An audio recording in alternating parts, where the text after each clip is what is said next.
জীবনে একটা স্বপ্ন ছিল ভাই, যে বিদেশ গিয়ে যদি 50,000 টাকা স্যালারির একটা কাজ পাইতাম আর মায়ের বাপ জীবনে যত সমস্যা যত অভাব সব দূর করে লাইতাম। তারপর আর কি, বিদেশ আইলাম, 50,000 টাকা স্যালারির কাজও পাইলাম। মাসের 1 তারিখ আইতে দেরি আছে, হাতে স্যালারি আইতে দেরি নেই। হাতে স্যালারি আইতে দেরি আছে ভাই, শেষ হইতে দেরি নেই।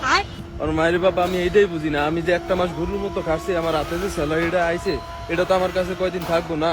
না, এটা আইবো, আই নগদে শেষ হয়ে যাবে। এটা যে কেমনে শেষ হয়ে যায় আমি এটা কিছুই জানি না ভাই। আমি দুনিয়ার সব বাল পারি, কিন্তু আমার স্যালারি যে কেমনে তাড়াতাড়ি শেষ হয়ে যায় এই হিসাবটা আমি মিলাইতে পারি না। প্রত্যেক মাসে চিন্তা করি যে এবার স্যালারি আইলে কিছুটা বাড়িতে দিব, বাড়িটা নিজের কাছে সেইভাবে রেখে দিব। সৌদানির ভিতর স্যালারি তো আই লগে আরো কটা সমস্যা এই সমস্যা মিললা আমার স্যালারিটা খেয়ালাই গিল্লা।